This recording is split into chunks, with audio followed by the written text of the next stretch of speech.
ជំរាបសួរបងប្អូនទាំងគ្នាបាទនៅក្នុងវីដេអូនេះគឺយើងនឹងសិក្សាអំពីពាក្យនិងឃ្លាភាសាចិនដែលយើងប្រើប្រាស់ប្រចាំថ្ងៃឃ្លាទី1គឺ我跟你说多少遍了我跟你គឺមានន័យថាខ្ញុំជាមួយអ្នក说មានន័យថានិយាយ多少遍គឺមានន័យថាប្រមាណលើក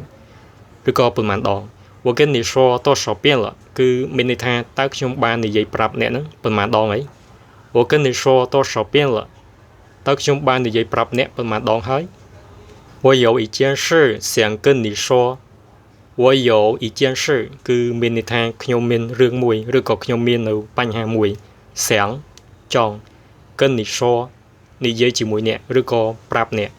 我有一件事想跟你说គឺមានន័យថាខ្ញុំមានរឿងមួយចង់និយាយប្រាប់អ្នក我有一件事想跟你说ខ្ញុំមានរឿងមួយចង់និយាយប្រាប់អ្នក你最近怎么样នេះគឺមានន័យថាអ្នកជួយជិនមានន័យថាថ្មីនេះ怎么样ដូចម្ដេចឬក៏យ៉ាងដូចម្ដេច你最近怎么样គឺមានន័យថាតើពេលថ្មីនេះអ្នកយ៉ាងដូចម្ដេចដែរឬក៏តើពេលថ្មីនេះអ្នកសុខសប្បាយឬទេ你最近怎么样តើពេលថ្មីនេះអ្នកសុខសប្បាយឬទេ挺好的挺គឺមានន័យថាណាស់好ល្អ挺好的មានន័យថាល្អណាស់挺好的ល្អណាស់怎么回事怎么回事គឺមានន័យថាតើមានរឿងអ្វីកើតឡើង怎么回事តើមានរឿងអ្វីកើតឡើង怎么可能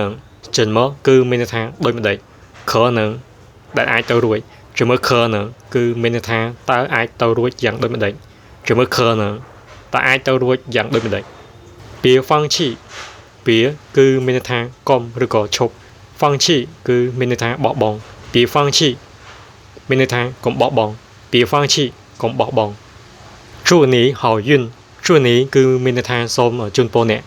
好运សំណាងល្អ祝你好运គឺមានន័យថាសូមជូនពរអ្នកសំណាងល្អ祝你好运សូមជូនពរអ្នកសំណាងល្អ没关系没关系គឺមានន័យថាមិនអីទេ没关系មិនអីទេ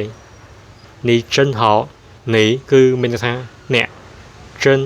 ពិតជា好ល្អ你真好មានន័យថាអ្នកពិតជាមានចិត្តល្អណាស់你真好អ្នកពិតជាមានចិត្តល្អណាស់我理解对了吗我គឺមានន័យថាខ្ញុំ理解គឺមានន័យថាយល់对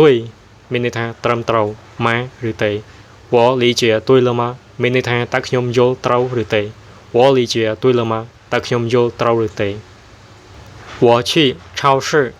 我គឺមានន័យថាខ្ញុំ去មានន័យថាទៅ超市ផ្សារទំនើប我去超市មានន័យថាខ្ញុំទៅផ្សារទំនើប我去超市ខ្ញុំទៅផ្សារទំនើបបាទសម្រាប់វីដេអូនេះគឺបានបញ្ចប់ហើយខ្ញុំសង្ឃឹមថាវីដេអូនេះនឹងមានជាប្រយោជន៍សម្រាប់បងប្អូនទាំងអស់គ្នាដែលកំពុងរៀនភាសាចិនបាទហើយបាទសូមអរគុណច្រើនបងប្អូនទាំងអស់គ្នាសម្រាប់ការទស្សនានៅវីដេអូមួយនេះហើយនឹងចាំជួបគ្នានៅវីដេអូបន្តទៀតបាទសូមអរគុណ